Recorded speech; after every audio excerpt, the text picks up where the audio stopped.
What's going on, everyone? Corey here with Xbox Tavern and Gaming Tavern, back with another review. Today I'm taking a look at Ball Pit, or Ball X Pit. I'm going to refer to it as Ball Pit, but this is a brand new game, just came out, and it is super interesting to me. In fact, I may be remiss to say it is definitely a Game of the Year contender for me. Now, Ball Pit is a fast-paced fantasy roguelite coming from them, and I would have to agree. I would classify it as a survivor's game, or survivor's genre game, rather. And if you don't know what that really means, I'm not talking survival horror. I'm talking about a survivors-esque game. Think Vampire Survivors or Army of Ruin or Brotato.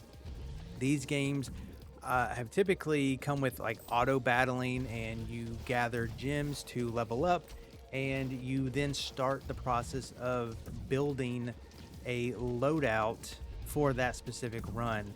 And Ball Pit is no different. You start out and it's like Brick Breaker. It's Brick Breaker mixed with Vampire Survivors. You have a character that has a specific ball, special ball really, that you take out into the field to battle enemies. You are in a lane and they are constantly getting closer to you. Now you, as the player, are shooting your special ball into them, and that special ball has some kind of ability. Maybe it adds bleed, maybe it adds poison. There are a ton of different balls out there with different abilities.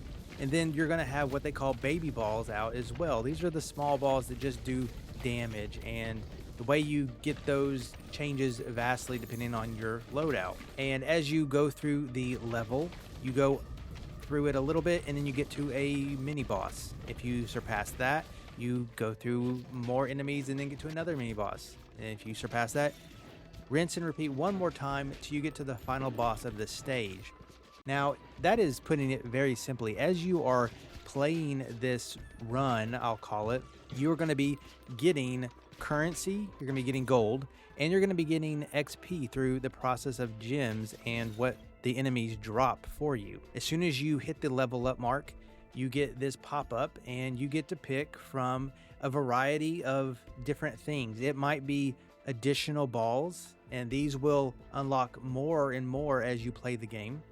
Or it can be passives, and these will, as well with the balls, will unlock more and more throughout the game. But the passives will give you different things that don't maybe not add to your ball, but perhaps you will do more critical damage on the right side of enemies. Or maybe you will get health back from your special balls that actually do damage. So this is where I'm starting to talk about building your loadout. Now, as you get to the end of the level, if you are so lucky to do so, you will then go back to the main area. And this is where this game took a turn for me. I was not expecting it, and it's like another game within a game.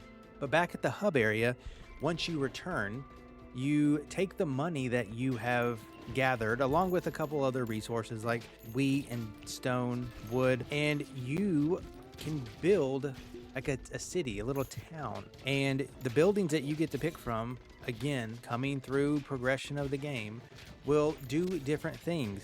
They will either add characters, they will raise your stats, or they can get you more resource. Now, the different characters are important because not only do they give different abilities starting out with, usually in the form of what special ball they get, they also have some kind of ability past the first one that changes the way the game plays. Some of them have balls that will bounce off the bottom of the screen where that's not a normal thing. Some will have gravity affect the balls, some lob the balls. There are some surprises that I don't even want to spoil because when they came up, it's like a way to play the game that I never thought could exist, and they kept on adding these ways to play the game through these characters. It was really cool to experience that. So the characters and the progression that they bring really change the game and allow you to play it in many different ways. But that again comes from building your town and leveling up.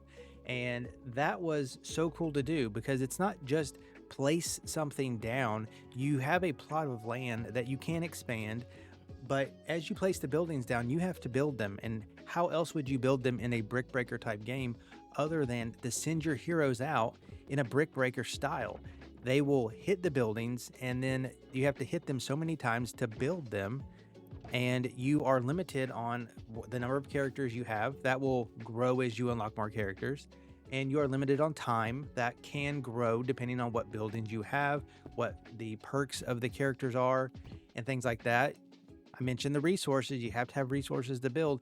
You can have harvest plants and trees and whatnot to get those resources in this part of the game. So out of the main survivor-esque part of the game, you have this little brick breaking management part of the game. It was so cool, and I thought it was a really neat way to keep progression coming and to get you more involved with the characters, because you are invested to get these resources instead of just playing the level and getting the gold and spending the gold.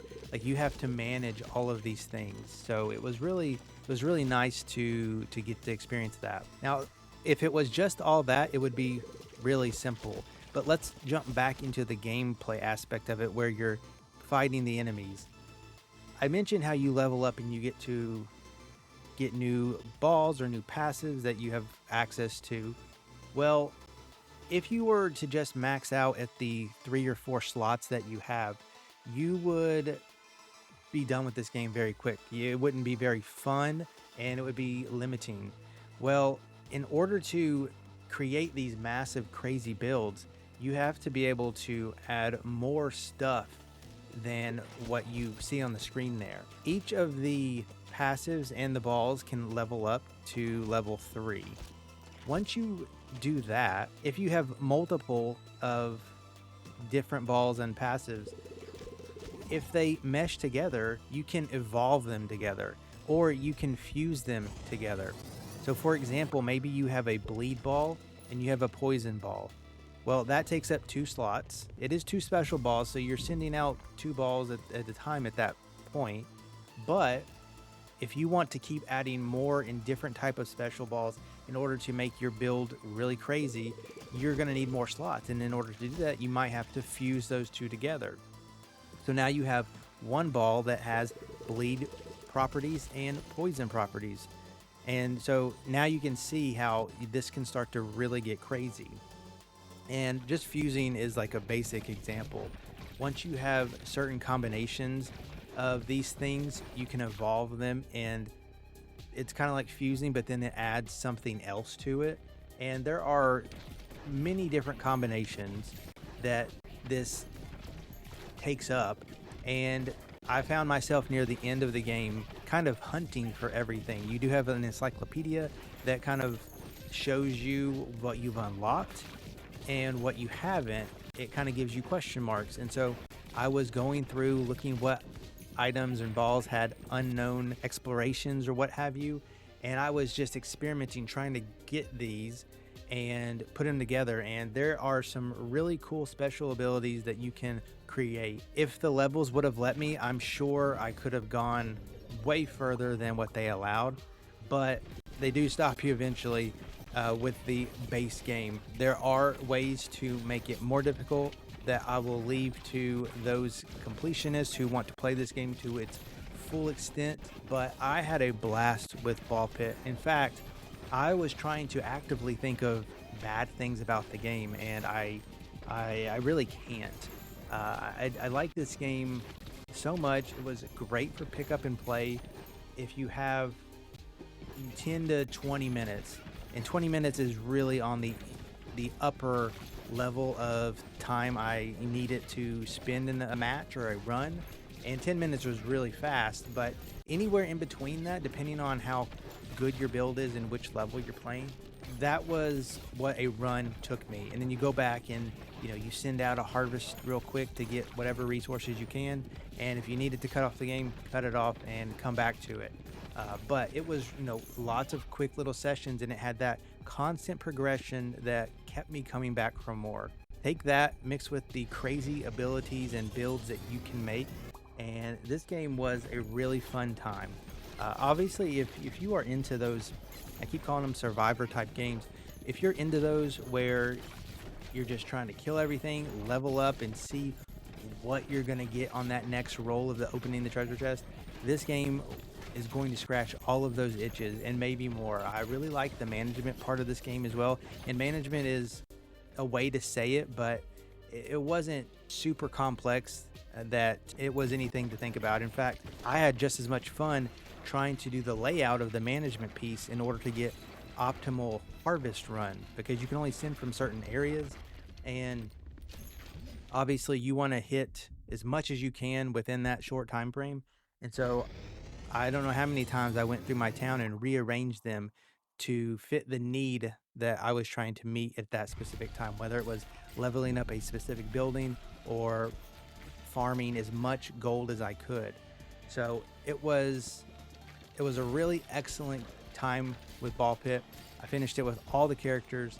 I finished all the stages. It was a great time. I'm going to recommend Ball Pit to all my friends and you too. So with that, if you are not on xboxtavern.com, be sure to go there to check out my final score for the game.